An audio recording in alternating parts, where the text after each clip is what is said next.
Yeah, so like when you do almond milk, like does it I don't know, like have you made almond milk like just regular?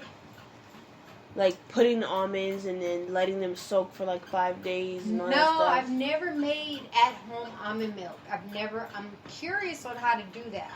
I do want to try that out now that I have like it's kind of like a cold press, but it's called it's similar to a cold press, but not. It's called what is it called? Can't remember the name right now, but pretty much it turns anything that you put into the machine, it'll just liquefy it. So really, yeah, it's kind of like a fucking volcano. Yeah, it's kind of like a cold press, but slightly different. So I really want to try it out and experiment it with almonds and see if I can make almond milk. But no, I've never made it from scratch. I've always bought it from because I know like with rice milk and oat milk, right? You're supposed to basically just put purified water in there, right? And let it soak for like 2 or 3 days, and then voila, you got milk. Mm-hmm. So I'm just like, with almonds, is it similar? I would assume so. The process might be slightly different because I know they add like certain enzymes in the almond milk. And of course flavors like right, a little bit of salt maybe. Because I'm like, at first when I first heard of almond milk, I'm not gonna lie, I was like, who the fuck is squeezing almonds to get fucking milk? Yeah, like, this is impossible. Yeah, it's a weird concept. But then I thought about it and I was like, wait a minute, like the same way they have rice milk, right? Quote unquote, right. Right. They're probably soaking the almonds to get whatever nutrients come from that or whatever. But it's more to it than just soaking the almonds because, I mean, I'm really considering it a fucking experiment. I mean, you should. That's the only way to really learn is by experimenting it for yourself. That's the only way I feel like you could truly learn if something is going to work for you or not. Because that's how a lot of these companies become huge corporations. All it takes is that one person to experiment, try something out, see if it works, and if it does, then good. And if it doesn't, you move on to the next project. I think my issue was consistency, though. Like, consistency is like hard. I honestly believe that like the enzymes in rice water or oat milk, might help with my hair growth, for example. They say rice milk is actually, rice water. Sorry, not rice milk. Rice water. Rice and water milk, is good for hair growth. Mm-hmm. But my thing is, I'm not about to be sitting here waiting for like 3, 4, 5 weeks for this rice water to like create itself, and then for me to actually use it. Well, I don't know if it takes weeks. I haven't looked up the process on making, Honestly, rice. I really think it's like 1 to 3 days. But, okay. At the end of the day, if I don't use it all, you store it. Yeah, but I mean, if I'm in the shower and I'm taking a shower and I'm like washing my hair, I'm not gonna be like, hey, oh wait, let me get my rice water out the cabinet. Yeah, no, a lot, yeah. I mean, you can go about it in different ways. You can either set it aside and have it in the refrigerator and then just kind of take it out an hour before or 30 minutes before you hop in the shower. That way you'll have it with you. True, or you could, there's different ways you could store it to where once you are ready to use it, you'll have it at your disposal. I mean, you'll have it right there in front of you, but I don't know. But you know what? I really do like your sea moss spray. Oh, really? When I had my afro out, I'm starting to lock right now. But when I had my afro out, it was like just enough moisture to activate the curl pattern in my hair. Oh. But it wasn't so wet to where it would just like shrivel up. You know what I mean? Like I don't know. Right. It was kind of weird. I like to think that I have 4C. Because my curl pattern is fucking up the rip thing. You know what I mean? Yes. But when I sprayed it, it was just enough moisture. It wasn't really, really wet. To where I'm just like dripping. And that would annoy me. Right. It would highly annoy me when I have like water and conditioner in my hair and it's just dripping all over my neck. Right. I'm just like, ugh. Yeah. But because I've done that before. Yeah. But when I have your sea moss mix, sprayed on there, Mm-hmm. even after it being dry for like a week, Mm-hmm. and I spray it on there like it has it accepts the moisture. Mm-hmm. It doesn't just sit on my follicles. You know what I mean? Like it absorbs it. Mm. So I'm like, okay, this is actually some really good shit. You know Oh what I yeah, mean? So, oh yeah. A lot of people are not educated enough about all the benefits that come with sea moss, and I think now like it's being reintroduced to people. So now people are becoming more familiar with all the benefits that come with not only consuming it but using it as a beauty product and actually seeing the benefits that come from it. Because even when I use it on my skin or my hair, like I notice a difference right away. So wait, when you say use it on your skin, do you mean like as a moisturizer? Like you can use it as a mask, like a mask. Yeah. So normally what I would do is I would take the sea moss and I would apply it to my face and leave it on there for about 30 minutes. After 30 minutes, then I'll rinse it off with like some... So it's like for a pamper day, not like pretty rushing much. to work kind of day. Yeah, no, not at all. Not at all. I feel it. Yeah, and I do the same thing for my back and for my chest since I do break out on my back and on my chest.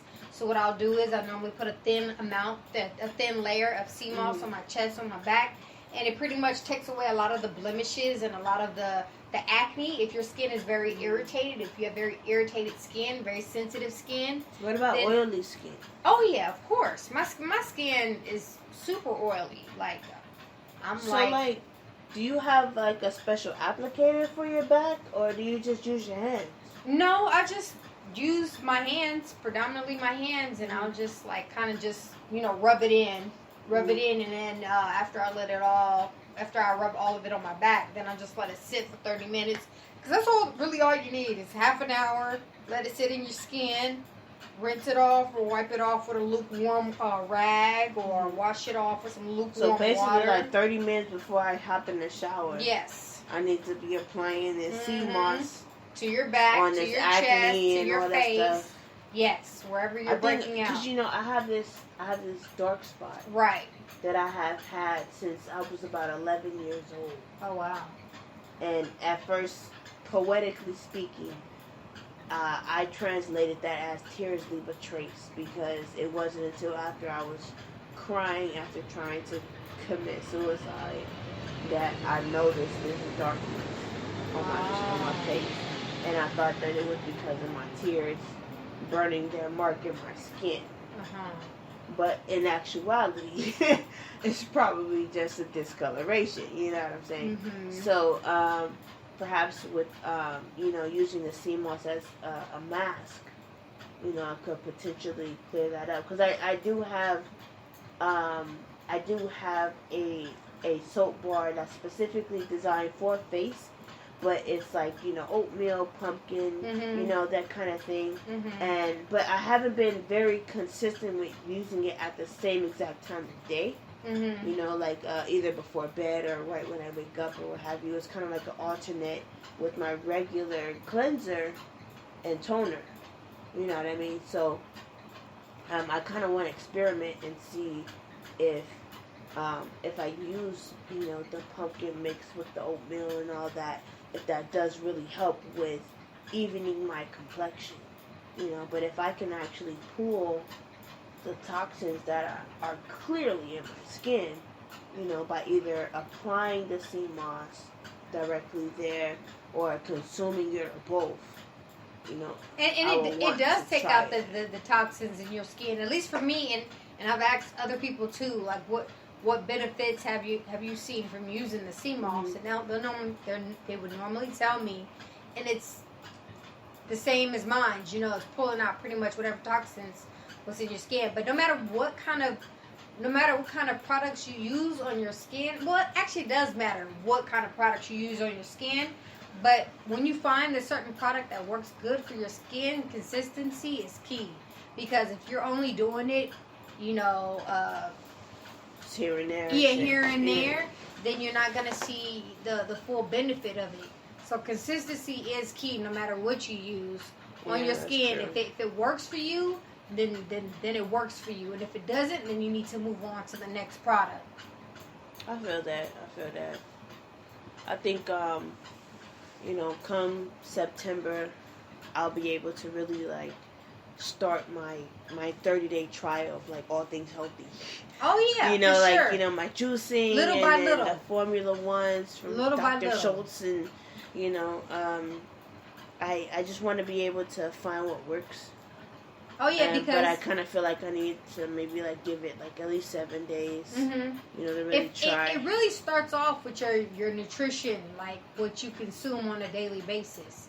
Because if you think about it, a lot of people think that, when it comes down to trying to, improve, the pigmentation of the skin, or the discoloration, or, the acne breakage that we might have from time to time, whatever the case may be, like, you have to think about it like this.